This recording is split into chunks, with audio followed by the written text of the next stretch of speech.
Не барајте амнестија за мене, ќе издржам. Нема да ме скршат. Бесни се, ќе им дојде крајот. На Фејсбук со проглас до своите сопартијци, вчера доцна во ноќта се јави поранешниот премиер Никола Груевски, за кого во петокот апелација ја потврди затворската казна од 2 години за предметот на СЈО Тенк за набавката на луксузниот Мерцедес од 600.000 евра.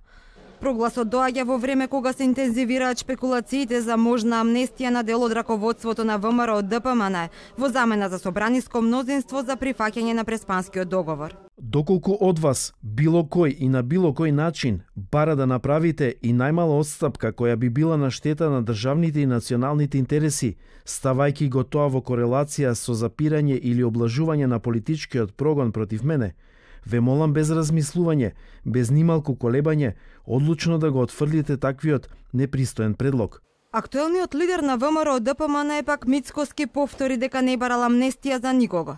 Самиот факт што во јавноста постои сомнеш дека некој од владата, предводена од СДСМ и Зоран Заев, тргува со правдата и правото во оваа држава, говори дека во оваа држава ниту има правда, ниту има правдина.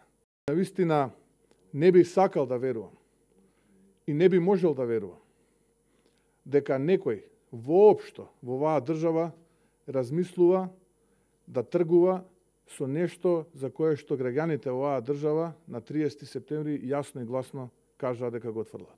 Владеачката пак СДСМ во неколку наврати децидно ги отфрли шпекулациите и повтори дека нема амнестија за криминалот. И додека и власта и опозицијата ги отфрлат можностите за премолчена или јавна амнестија, аналитичарите сметаат дека таа не е возможна. Мислам дека амнестија во моментот за овие луѓе за кои разговараме не е возможна. Мислам дека политичката елита на ВМРО ДПМН не може да биде под амнестија, може евентуално да се преговара за некакви помали случаи кои се директно поврзани со парламентарното мнозинство кое Заев се обидува да го обезбеди. Меѓутоа мислам дека за високите случаи на корупција не. Повеќето екс-функционери на ВМРО ДПМН се обвинети во предметите на СЈО. Освен Груевски затворски казни им се закануваат и на Сашо Мијалков, Милејана Киески, Мартин Протугер, Кирил Божиновски, Владимир Пешевски, Канчевска Милевска, како и десетици функционери од пониските ешалони. Утре се очекува и последната пресуда за случајот Тенк за екс-министерката Гордана Јанкуловска.